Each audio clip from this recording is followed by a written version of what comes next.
I study from a historical perspective generally, looking at the history of climate change and climate change impacts on societies.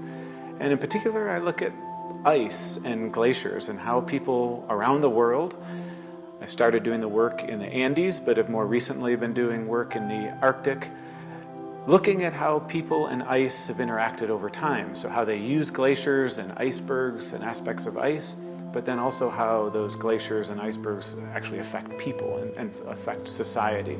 In places like Peru, where you have the vast majority of the population, millions and millions of people living along the desert coastal area along the Pacific Ocean, there glacier meltwater plays an even more important role than it does here in Oregon.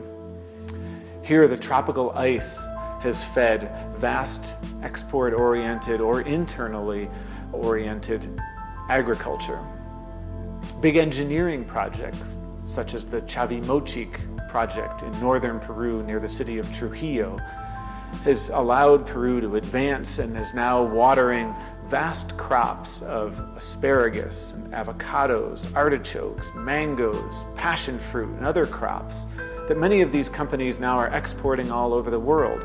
In fact, this use of glacier meltwater has helped catapult Peru into being the #1 exporter of asparagus in the world. So the next time you go to the grocery store and pick up some asparagus imported from South America, you may very well be eating an Andean glacier.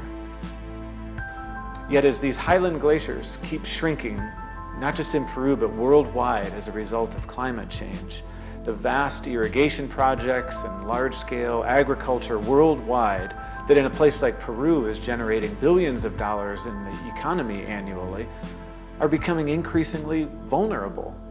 This affects people's jobs as well as their water supply, so it has a large impact as the glaciers shrink and leave populations and communities a bit more exposed to the effects of climate change, melting glaciers, and water insecurity over the long term then.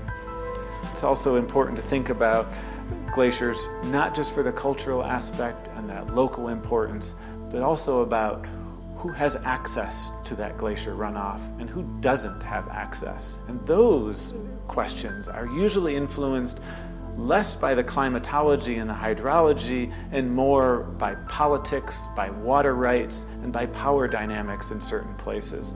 So when we think about glaciers and water security issues, yes, we should think about the glaciers in the high mountains, but we should also be thinking vitally about the politics of water and water security right here where we live.